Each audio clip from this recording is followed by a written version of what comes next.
Hello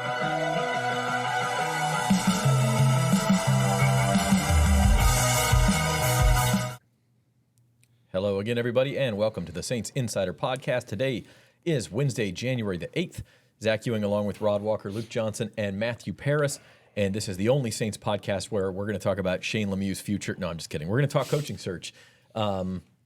Obviously, after this 5-12 season, this is what we've been sort of thinking about and thinking around for like 2 months now. Sinking towards? Is that the proper term here? Not building towards, sinking towards? Feels right. Yeah, feels right. Yeah. We allowed ourselves to get distracted by Darren Rizzi winning 3 out of 4 games and Derek Carr playing pretty well and then getting hurt and then a lot of other stuff. But kind of there the whole time has been this coaching search. So now that the season's over, now we can talk about it. We already have some info on who the Saints will interview or have at least requested to interview. Although I think Diana Rossini this morning had something on actual dates that the Saints would interview candidates. So we're going to go through that and kind of talk about our thoughts on who's the best fit and ultimately what the Saints will do here. Let's do it. Let's dig in. We've been waiting months to do this. That's right. Saints Insider is sponsored by Bank Plus. Their banking decisions are actually made here in New Orleans by local bankers who know the community and take the time to know you. From small business to big business, home loans to bank anywhere technology, Bank Plus is here for New Orleans. Learn more at bankplus.net. Member FDIC, equal housing lender. Okay, so we'll start with this. Overarching, what are you looking for in the Saints' new coach?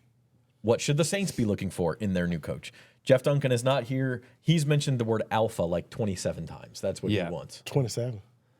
At least. I did not go back and count, but I'm estimating, yes. At least. It's been more than that. So is that a fair place to start, or Rod, where are your thoughts? I actually agree with Jeff on that, though. I just feel like I know a lot of people, especially on social media, they're like, oh, they need to get an offensive coach or they need to get a defensive coach. I don't think that really matters. I think you got to get that coach that can lead this team. And even talking to some players on Monday, that's kind of what they said. They need like a leader and, just somebody who can kind of take charge. And I think if you hire the right coordinators, I think the other stuff kind of takes care of itself.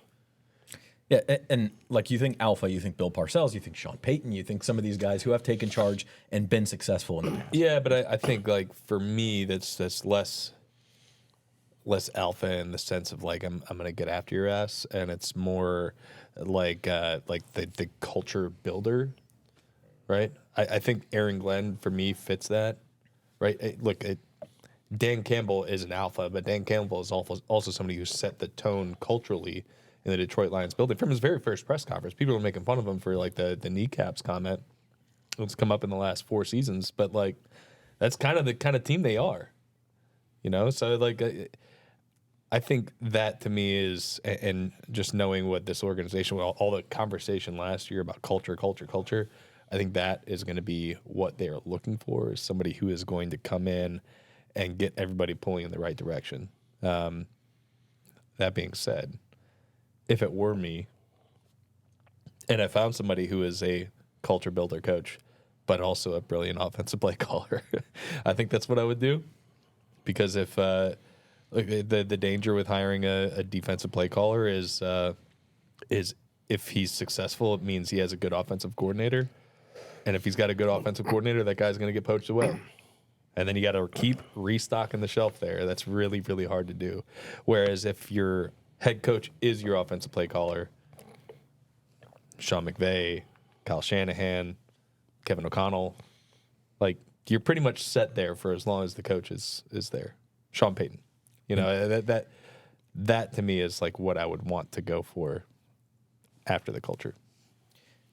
There have been defensive coaches who have been successful in the league, obviously, but more recently, if you just look at the last 6 to 8 years, the biggest winners in the NFL are led by offensive coaches or a guy like Dan Campbell who is, I'm not calling plays at all. I'm just going to go hire the best coordinators and build the culture, as you said. Yeah, the CEO type. the CEO type John head Harbaugh, coach. yep. John Harbaugh is another one. But yeah, I think generally speaking, your offensive play caller as head coach is the most proven model, and we've seen it time and time again with defensive play callers as head coaches who flame out, especially if they don't have the right offensive mind calling the shots. I mean, Brian Flores, we've seen this year, one of the best defensive coordinators in football. He's going to get a lot of interviews for head coaching jobs, maybe even in New Orleans. Brian Flores was like kind of awful as a head coach, as they couldn't ever get the offense right. Had Tua hated playing under Brian Flores. Dennis Allen. Matt Eberflus. I mean, look, like I don't think it's right to say that you can't hire a defensive head coach who is successful. I mean, Sean McDermott. Sean McDermott, Todd Bowles. Todd Bowles has won the division for 3 straight years, even though he's on the hot seat last year. I just think that it is much harder to replicate success with that sort of thing. And that's a really long-winded answer. I'm sorry. But I like what you said about the culture, because a lot of times the tendency is to go opposite of what you had before, what didn't work. And in this case, Dennis Allen was a defensive coach. Oh, so let's go hire an offensive coach. It doesn't have to be the case, Matt, but I think it's probably more likely than not. But I think more than anything, what Luke said, you want somebody who can come in, establish the culture, and whether he's like the prototypical, stereotypical alpha where he's going to yell and chew your ass and things like that, like you're saying, Luke, or he's just somebody who's going to say, this is exactly how I want things, and I'm not going to rest until they're that way. I'm not sure Dennis Allen ever got to that point. So I think that's where the Saints want to shift more than anything. Yeah, I mean, I don't think he had a clear, concrete plan of who he wanted to be his offensive coordinator until the music stopped. And that was, I guess, Pete Carmichael. I think if you are a defensive coordinator and you're taking a head coaching job, you just have to have a plan of, all right, what happens if my offensive coordinator gets poached? Like when I was doing that Washington story a few weeks ago about, I guess you can hit the bell. I did not cover Washington during this stretch, but one of the things Dan Quinn was saying to reporters and national media was that, like, one of the mistakes he made in Atlanta was when Kyle Shanahan left, he didn't have a clear succession plan of who he wanted to come in, and I think they hired Steve Sarkisian. I think that's right. And that was a disaster there. Then it was Dirk Cotter. Like, he just didn't have like a clear plan of like, all right, who's going to do this? And now I guess in case Cliff Kingsbury gets poached, now I think he has a better idea of who it would be right away. And so I just think that's kind of, if you're an Aaron Glenn, like that's kind of you have something you have to be prepared with. But I don't think that's disqualifying for any means. And I think, Luke, to your point about you just need a type of leader. I mean, defensive guys are leaders too. Yeah, and I mean, like, the inverse is true. If you're an offensive guy, you need to have a succession plan, a defensive coordinator. I mean, like, that's all natural. But I just think I agree, but I do think that that like defensive coordinators get poached away to be head coaches a lot less than the offensive coordinators. It's also an offensive league right now. Yeah. It's a play callers league. So, okay, so we're going to dig into some of the individual candidates. First, I want to take a quick break, and then when we come back, we'll also overarching take a look at what this process will look like for the Saints, how long we think it will take, and ultimately then we'll dig into the candidates right after this break. Ooh, I see at least 3 of them in there. 3 what? Possums, big rats, I don't know. Clarify big. You're gonna have to gut it. How much is that gonna cost? Maybe I should just move. Maybe. Is that your van? Hi, strawberry mango. Mm-hmm. Here you go. Thank you. I'll take another one. There's no better place to parlay than Caesars Sportsbook. Parlay Builder gives you all the game day action from all across the league. Multiple games, legs, and props, all in one spot. It's so quick and easy, you can keep your focus on the games and your nachos. Or if you're focusing on one game, remember, you can place your same game parlays live during the action. Caesars Sportsbook, the only sportsbook app with Caesars rewards. Okay, next on the Saints Insider Podcast, we're going to take an overarching look at what the overarching? I don't know. Coin flip. 50,000-foot view of the Saints coaching search. This is today's transaction segment. It's proudly sponsored by Associated Grocers. Join our team and help support the success of local independent retail grocers. Apply today for available positions at Associated Grocers. Matt Paris has a story on NOLA.com/Saints right now about this exact topic. So, Matt, I think one thing is, okay, the NFL has some rules now about when you can do interviews with coaches who are still in the playoffs, as most of the Saints candidates are, and almost necessarily how long this process has to take. But I also think the Saints don't mind that. They want to take their time with this. Yeah, the Saints are always kind of an organization that's going to take their time on things, that are going to be careful about it. That said, if they had a head coach before January 20th, I would be shocked. That's the date that teams can start interviewing people in person for coaches under contract. So, like, your Kellen Moore, your Aaron Glenn, like, you have to wait at least until then. And then it gets complicated by the fact if, like, Aaron Glenn reaches the NFC Championship with the Lions, like, then you have to wait even longer. So it's going to be a minute. And the NFL has specifically tried to slow things down to make sure teams aren't rushing to these decisions. And so what this first wave of interviews is going to be, it's going to be mostly all virtual for the guys under contract. And it's just really starting to, they're get to know you meetings rather than actual, like, all right, you're going to hear the people's vision, but you're not going to, like, say, all right, that's our guy. Right. And Rod, I think that's important. Like, fans probably want an immediate answer and, like, we're doing this and this is going to save the franchise. That's just not what this can be.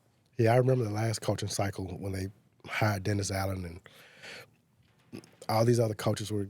I don't know if the Saints were dead last as far as, like, hiring their coach, but fans were, like, panicking every time. Oh, they got their coach, and they kept thinking, oh, people don't want to. It was Sean Payton. that Sean Payton didn't step down until late January. Yeah, I mean, so the Saints were like they late, were behind the 8 ball. They were to late begin to with. the party. Yeah. Yeah, but fans were still like, Yeah. just panicking because of that. But I mean, that's what fans do. Yeah, I mean, they're going to. I mean, you can just look at the list, and the thing about these lists, I guess we're going to get into it, but pretty much all these teams are kind of looking at these same guys. It's probably about 5 or 6 guys on everybody's list right now. So to me, it's going to kind of come down to what job you think is better. Yeah. There are 6 openings right now. We're going to dig into some of the candidates that the Saints are looking at. Saints fans, Associated Grocers is hiring. If you're looking to join a team dedicated to supporting independent grocers, apply today. Your future starts here. Okay, so the 6 openings: Jets, Jaguars, Bears, Saints, Raiders, and Patriots are the 6 openings in the NFL right now.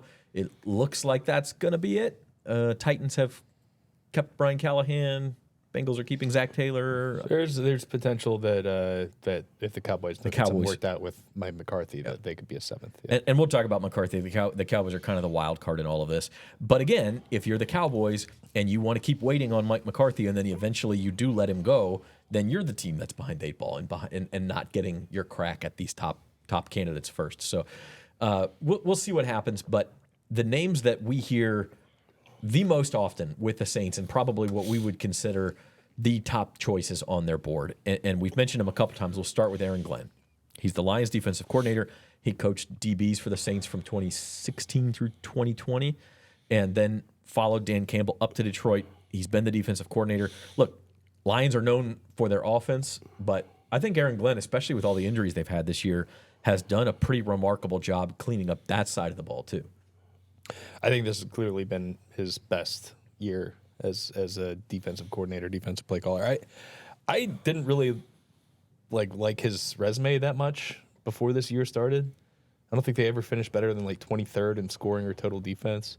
I know they've had like some talent deficiency on that side of the ball, but if you're going to hire a defensive coordinator to be your head coach, you'd really want to see some like standout numbers from that coach. So I think it was much better this year. I think they were like number 2 run defense in the NFL, number 7 scoring defense. They forced a bunch of takeaways, and he did that despite the fact that they had a lot of guys cycling in and out with injury. And then you take from the fact that he has familiarity with the organization as a player, as a coach. He knows what a successful Saints organization looks like. And then he went to Detroit, and he's seen one of the best franchises in the NFL from that standpoint, and he's seen how Dan Campbell got to put his own spin on it. So, I've warmed considerably to the idea of Aaron Glenn as a potential Saints head coach. And I think there are some drawbacks with having a defensive-minded head coach, but, I really like the idea of him coming in, setting the culture, and I just think he's a good, well-respected football coach. What do you remember from his time here, Rod? How players interacted with him and things like that? I remember him being really feisty. Him and CJ, the receivers coach, they used to just go at it in practice all the time. So I think a lot of that stuff that we see with Dan Campbell, I think it's going to be a lot of that same stuff with. You see some of that same stuff with Aaron Glenn, and with Dan Campbell, like when they hired him, I thought it was like the worst hire ever. Like I'll admit that, and it ended up being like they rolled the dice on him and it paid off for him. And I think Aaron Glenn could kind of be that same type of coach. I think the players he'll get the most out of his players. I feel like.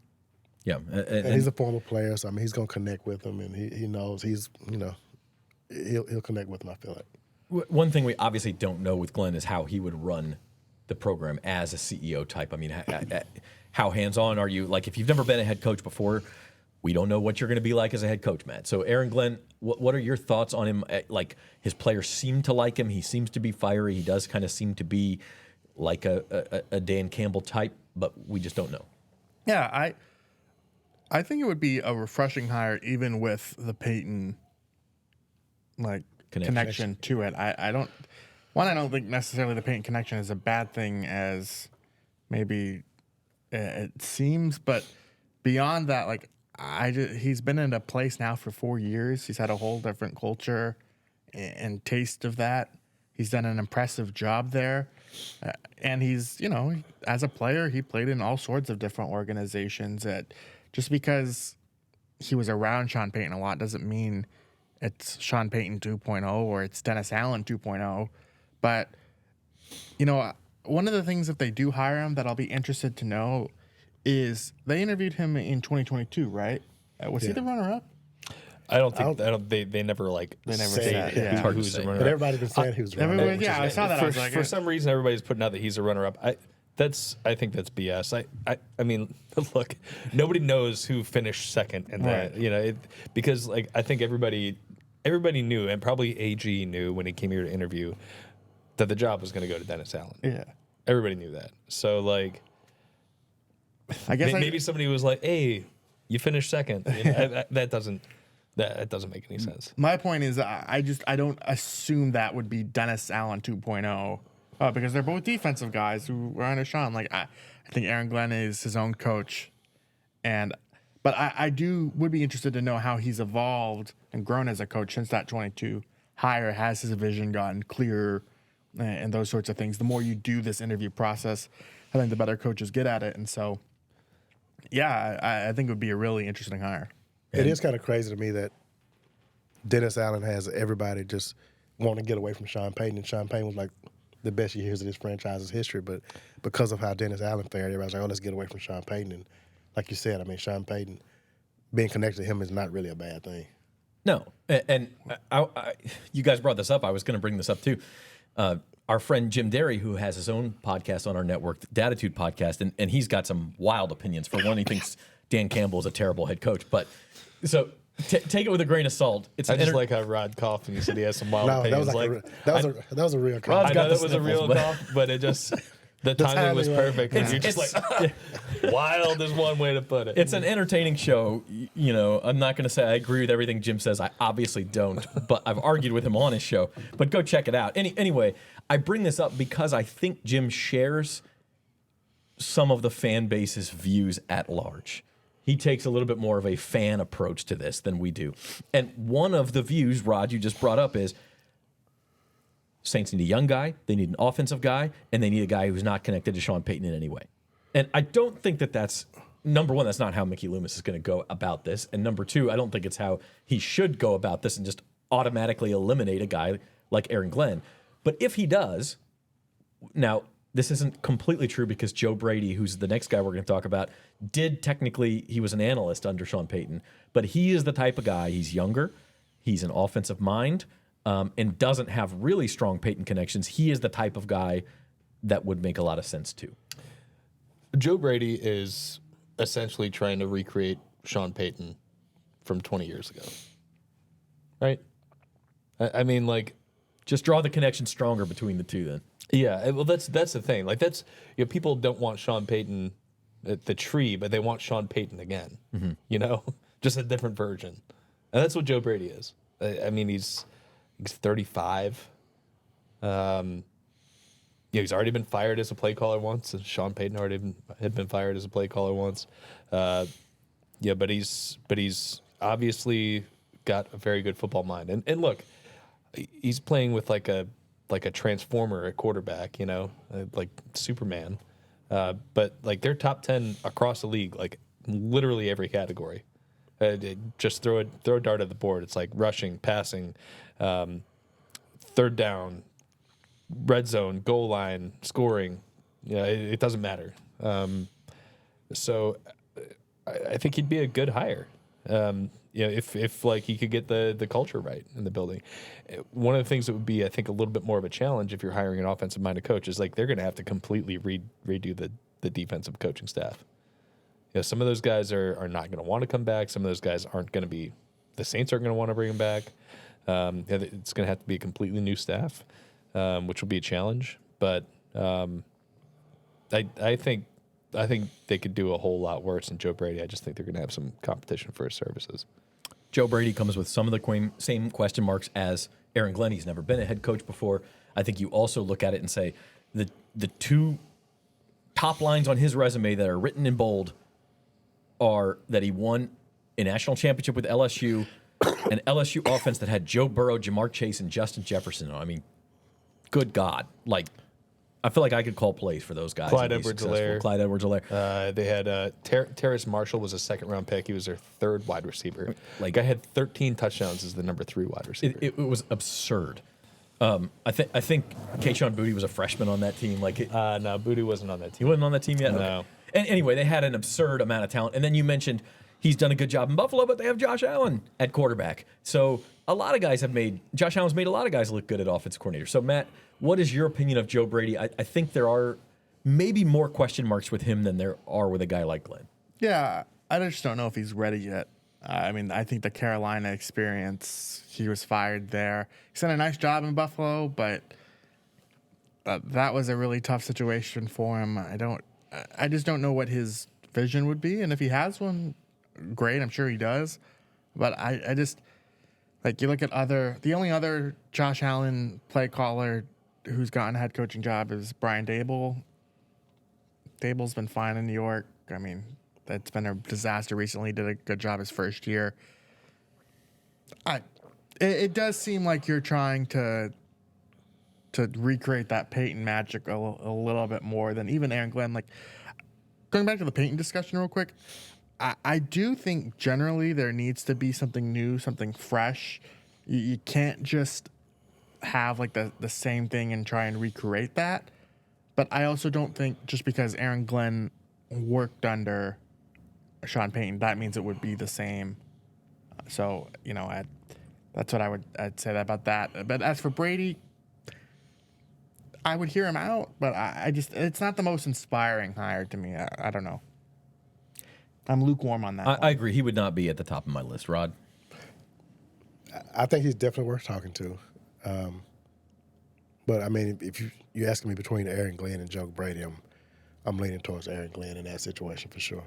Yeah. I just feel like, being a coordinator, and I just feel like he has a little bit more skills on the wall, I guess.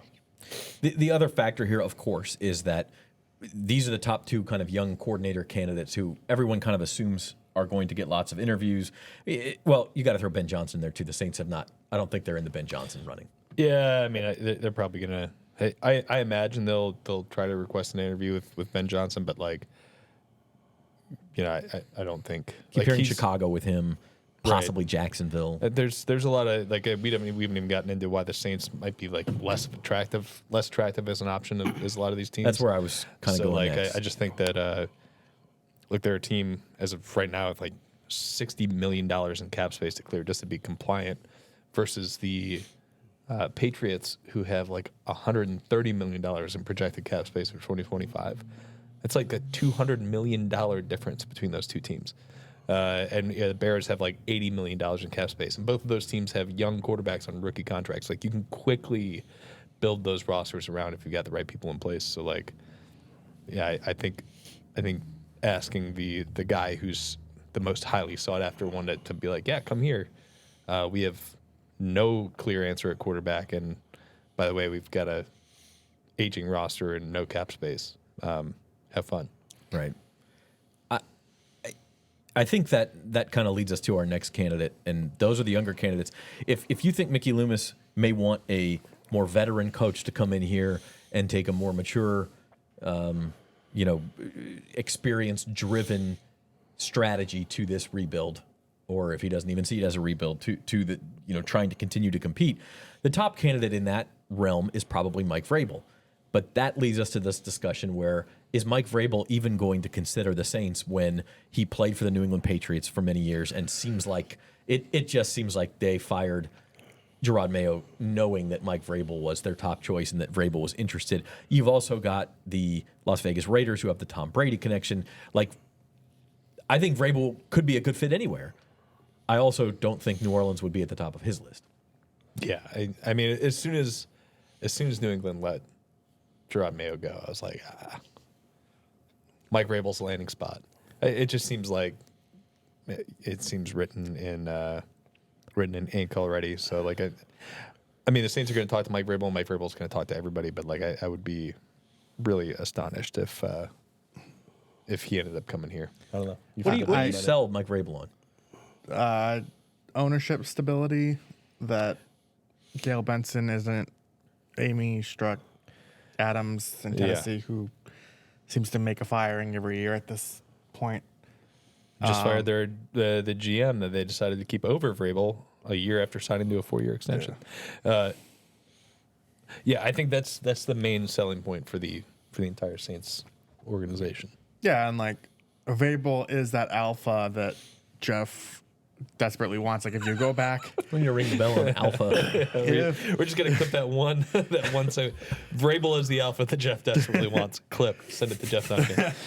is I'm going to spit this water out. if you go back when Dan Campbell was hired, people are like, well, I guess they're looking for the next Mike Vrabel. So like he's that mold. He did a really impressive job in Tennessee, but I'm going to be cynical here for a second, and I don't really like to be cynical, but seeing the Patriots interview Pep Hamilton and Byron Leftwich for their head coaching jobs, presumably to check off the Rooney Rule. Check. So they can hire Mike Vrabel before everyone else can. That's what it... Gross. Yeah, that's what it reads to me. I mean, That's the NFL? That's the NFL, but I think that's why they did that, was so they said, all right, because if you, like...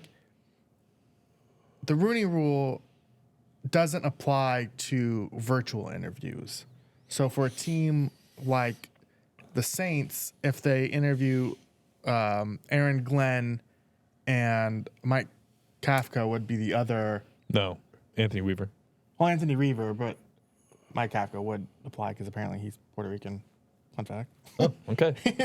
Yeah, but Anthony Weaver, like those two would have to be in person to fill that, and you can't, you would have to wait until like the end of January, basically January 20th to fill that, unless you talk to your Byron Leftwich, your Pep Hamilton, guys who aren't with NFL teams, just to check it off. So, I mean, I think Vrabel's heading to the Patriots. I think the Raiders are another one with Tom Brady that would be in huge competition for Vrabel. I just don't think the Saints really would appeal to him as much as, say, going home to the Patriots.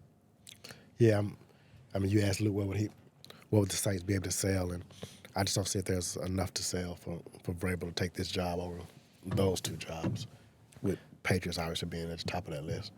In this cycle, though, like I do think that the stable ownership and committed ownership the Saints have, I think is a legitimate selling point. You look at Jacksonville is a mess. The head coach is going to report directly to the owner, and the GM there is apparently safe. Trent Baalke's like Who's done a terrible 25 and 43 under his leadership. Trevon Walker over Aiden Hutchinson. Sure. The Jets owner is going to be part of the Trump administration, like just not there. And he's got his son like making decisions based on Madden ratings. The Bears owner. The Bears ownership situation is kind of a mess. So you don't know whether you're reporting to the team president or the GM. The Raiders ownership. I mean, God. The Raiders are the Raiders. I mean, God. And what's the other one? And Patriots. Bob Kraft, pretty stable ownership, right? But like, a lot of crazy stuff to go along with that, and a big time like media fishbowl too there. So it depends on what Vrabel wants. I think specifically to Mike Vrabel, that's a selling point too because of what he went through in Tennessee. I will question, like, is Mike Vrabel the slam dunk candidate? Guy 54-45 at Tennessee, 6 years, made the playoffs 3 times. He's one of those that I think like would need a good staff around him. You need a smart coordinator. I think when you look at his really good teams, the Titans.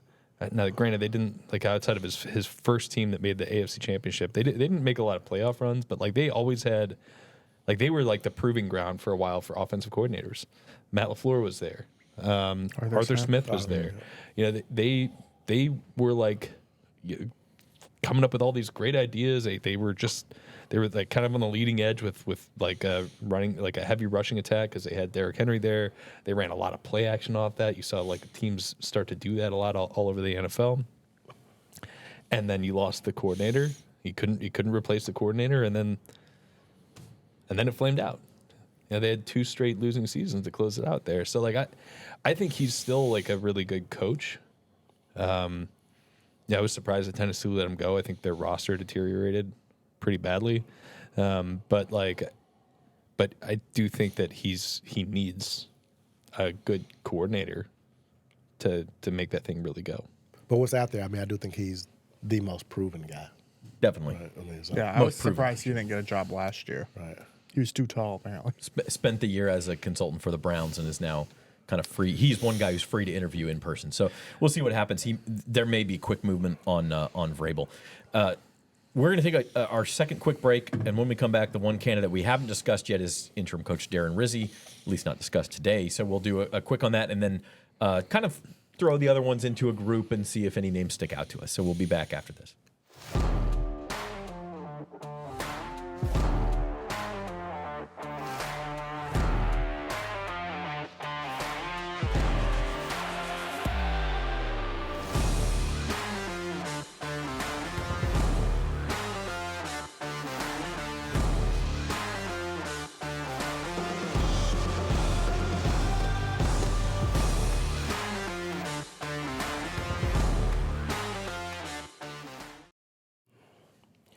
Okay, as we continue our discussion here of the Saints coaching search and just our, I guess, from the starting line, how we're going to approach this. The one guy we haven't talked about yet, who we know will interview, who we know is a candidate, we know is interested in the job, and that's Darren Rizzi. I don't know. Rod, we talked about this. We've talked about it a lot. What does Darren Rizzi need to do to be seriously considered for the head coaching job? And when he started, a lot of us said, oh, if he runs the table, if he goes 6-2 or 7-1, if he keeps them in the playoff chase. He didn't do any of that. The Saints went 3-5. However, there are some caveats you have to include in that. There was a lot of injuries. There were some close losses against playoff teams that the Saints certainly had a chance to win. The Rams, the Browns, the Rams, the Commanders, and the Bucks this last Sunday. I think he did, I don't know, he did a fine job as interim coach. I don't know that he did enough. Certainly not enough to be like a slam dunk for the permanent job. Yeah, I don't think he did enough. I think those first 2 weeks we thought, oh, this guy might. At least I did. I thought he had a legitimate shot at it. But now I just don't know if he did quite enough. I think he'll be the guy that if everything else fails, I mean, maybe they do go with him. But I think that's really the only way he gets a job at this point.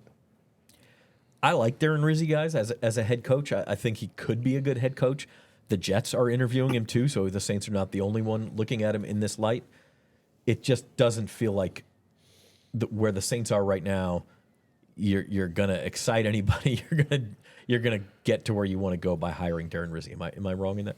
You want to take this one? Yeah, I just don't know don't know if he could succeed long term. I think he did a lot of nice things for them in the short term. Players, I think his biggest argument like the reason you would hire Darren Rizzi is because players did generally seem to really respond to him. But I just think where you are from a roster standpoint, you need to turn over a lot of that roster anyway. Just there were still some confusing decisions, like how they handled the Derek Carr situation. You know, if this season wasn't like, if everyone wasn't kind of checked out, I think he kind of deserves like a lot of criticism for how he handled that publicly, saying he had a chance, and then Derek Carr said like, I wasn't really that close to playing. Like, what are we doing there?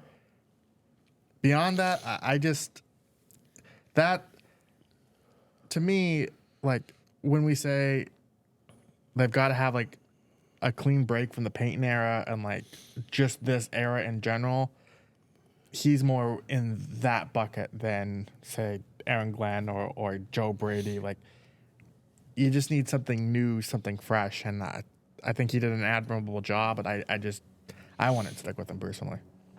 If they get a late touchdown against the Rams and they get a 2-point conversion against the Commanders and a 4th down stop against the Bucs, But Dennis Allen could have said the same thing. Are we? Yeah, he could have. Are we having it? Was there ever a path where, outside of just like going 8-0 and blowing everybody away, a realistic path for Rizzi to be the next guy? Yeah, I mean, yes, I do think so, and I think it's like I think he's going to be like seriously considered for the job, even if he didn't do all those things. I just think he's farther down the list for all the reasons you guys just mentioned. I do think I agree with Matt that like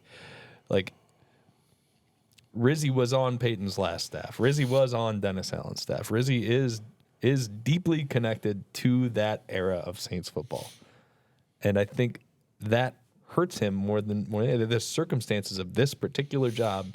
That hurts his candidacy more than anything. And I also think that it hurts his candidacy that he had the interim label on his job, because people see that and they look at the history of interim coaches, even though all those things are not even remotely connected. They are completely different people with all different sets of circumstances. They see that interim label and they see the history of interim coaches who became head coaches, and they say, well, obviously you can't do that. I mean, Dan Campbell was an interim head coach. Dan Campbell is a very good head coach. I think that tag means absolutely nothing, but people take that for meaning. Like they look at Antonio Pierce, who's one and done, and they say, well, obviously, like that's what happens with interim coaches. I don't believe that, but I think that is definitely hurting his candidacy here as much as the connection to the Peyton, Dennis Allen eras. And if you're Mickey Loomis, like you might want a fresh start. Luke and I were talking about this with somebody, and Mickey already was so close to Dennis Allen. Like, does he really want to go that route again? Like, I think it's right to see what else is out there. And if I would be really surprised if Darren Rizzi got this job. Like that's now, like Rod was saying, if Aaron Glenn goes to the Jets and Vrabel goes to New England and Joe Brady goes to Jacksonville, and all of a sudden we're talking about 4 or 5 names down the list, then that's a different. Here's my argument. I did see it. Like I saw NFL.com columnist who ranked the Saints as the last. Yeah, and I think I think ESPN did the same thing. I think that's accurate. I mean, so if all these guys, I would put them ahead of the Jets, even though the Jets have some nicer young pieces. Like that's a friggin' mess up there. I mean, the Raiders. The Jets are the Saints of the AFC. I've been saying that all year. But here's my argument for Rizzi, and the only way that I could see it working is if you do miss out on these top candidates because of the situation you're in. And look, we all know the Saints salary cap situation. We all know that they're under some big time albatross contracts. They're going to need a couple years. Whoever you bring in to get past that, maybe Darren Rizzi is a bridge coach and you let him sink or swim with what he's got. And if it doesn't work, then you can reset. I just don't think that there's patience for that right now. I don't think Mickey Loomis wants to do that. And that's I was thinking about I was thinking down those exact lines in like December, right? If they decide like, hey, nobody wants to come coach us, we clearly need to, like nobody that we want, right? We clearly need to blow this up. it's going to be some hard times here. Let's take this guy who clearly gets who gets the players to play hard and just see what happens. He's not going to embarrass you. He's not going to embarrass you, and you could be like, hey, we're going to have 2 or 3 really bad years, and if this guy is obviously not capable of it, then we can pull the cord and bring somebody else in. After we draft Arch Manning #1 overall, then fine. But like if Aaron Glenn is like, yeah, I'm into the idea of coming back here, and I see the pieces on the roster, I think I can do that. Then like he's probably going to be the guy. If he's not going to be coaching the Jets or whoever else. Yeah. Okay. So those are sort of what we consider to be the leading or most obvious candidates. There's a whole nother group of guys that the Saints have either reportedly had interest in or have formally requested an interview. Matt Nagy, the Chiefs offensive coordinator, has been mentioned as the Saints having interest in. I don't think he's on the interview list yet. Not yet. Eagles offensive coordinator Kellen Moore is on the list. Giants defensive coordinator Mike Kafka. You guys mentioned Anthony Weaver. Offensive coordinator. Mike Kafka. Mike Kafka, the offensive coordinator. Anthony Weaver, the defensive coordinator in Miami, is the other name mentioned. So there's all these names out there. I put the photo up there of Mike McCarthy because, as I mentioned at the top, he's kind of the wild card. If the Cowboys were to let him go, I think his contract expires like Tuesday, the 14th. The 14th. Yeah. 14th. So we would know presumably by then, if not a few days before, what the Cowboys are going to do. I think he, like Mickey Loomis, has a history with McCarthy. He could become a candidate. Who of that pile of names, for whoever wants to take this, what sticks out to you? I'll start with McCarthy. I do think he's probably a good coach. The fan base wouldn't be happy with that hire. I mean, the Saints just dropped 40-something points on them in week 2 of the season. So I don't know. I know you can't make the hire based on what the fans want, but I do think he'd be a hard sell to a fan base that you're trying to kind of win back over and getting them to buy season tickets. So, I mean, has a Super Bowl, and I mean, I think he has some good. He checks some boxes, I feel like. Yeah, he has this reputation of not winning the big game. He does have a Super Bowl. But I agree with you. I think that doesn't win the press conference. What about you guys? I don't know, man. There's some pretty obvious flaws with all those guys. I don't understand the Mike Kafka thing. He's part of the Chiefs tree, right? Yes. Yeah. But I don't know, man. I mean, he had his play calling duties stripped in 2023. Yeah. I don't really get that one. Anthony Weaver, I could get. I like that. He was on the Harbaugh tree, right? The John Harbaugh tree, and he had that Dolphins defense playing really, really good this year. But he's another one. I think he's only got 2 years as a coordinator, and one of those was like with Houston on Bill O'Brien's staff. That whole staff got let go. I